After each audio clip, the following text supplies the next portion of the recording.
রাসূলুল্লাহ সাল্লাল্লাহু আলাইহি ওয়াসাল্লাম বলেন, একবার ফেরেশতারা যখন দেখলেন যে আল্লাহ পাক এই পৃথিবীর জমিন সৃষ্টি করছেন, শুধু জমিন, পুরোটা এই পৃথিবীর জমিন সৃষ্টি করছেন, সমগ্র পৃথিবীর এই জমিন, এই ভূমি একদমই ডগমগ করতে থাকছে, হ্যাঁ, একবার মানে কাঁপতে থাকছে, ভীষণ ভাবে কম্পিত হইতে থাকছে, একবার ঢেউর মতো এদিক যায় তো এদিক যায়, অস্থিরতা ছিল, পুরা অস্থির ছিল এই পৃথিবীর ভূমিটা।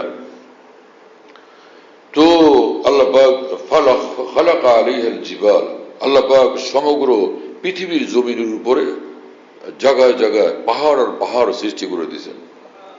ফাসাকানাত, তখন এই পৃথিবীর জমিন স্থির হয়ে গেছে, তার কম্পন থেমে গেছে। ফেরেশতারা এই দৃশ্য দেখলে অবাক হলেন এবং বললেন যে ইয়া রব, কি দেখলাম? হ্যাঁ, হালক মিন খালকিকা আসাদ্দু মিনাল জিবাল, যে আপনার এই সৃষ্টির মধ্যে পাহাড়ের চেয়ে শক্তিশালী কিছু আছে কি? কথা বুঝেন নাই? আল্লাহ পাক বললেন যে হ্যাঁ আছে তো। সেটা কি জিনিস? যে পাহাড়ের শক্তিশালী হলো, পাহাড়ের চেয়ে শক্তিশালী লোহা, আল হাদিদ। লোহা দিয়ে যদি পাহাড়ের উপর আঘাত করা হয়, পাহাড় চুরমার, শেষ হয়ে যাবে।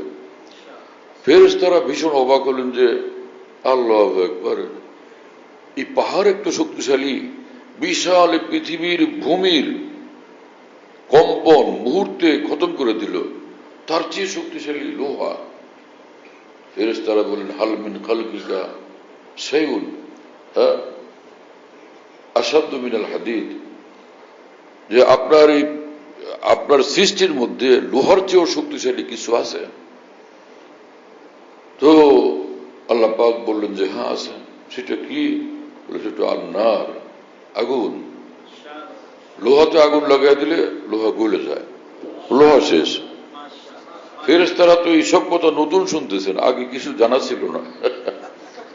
তো তাদের আরো তাআজ্জুব লাগলো যে কি ব্যাপার শুনলাম এগুলি, যে পাহাড়ের চেয়ে শক্তিশালী লোহা, লোহার চেয়ে শক্তিশালী আগুন।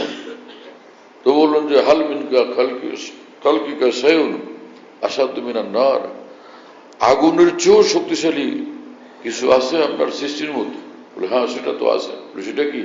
আল মা, এটা হলো পানি। আগুন যতই ভয়ঙ্কর হোক, পানি ঢেলে দাও, আগুন শেষ, আগুনের সব দাপট শেষ। ফেরেশতারা আরো অবাক হলেন, তখন বললেন যে হাল মিন খালকিকা শাইউন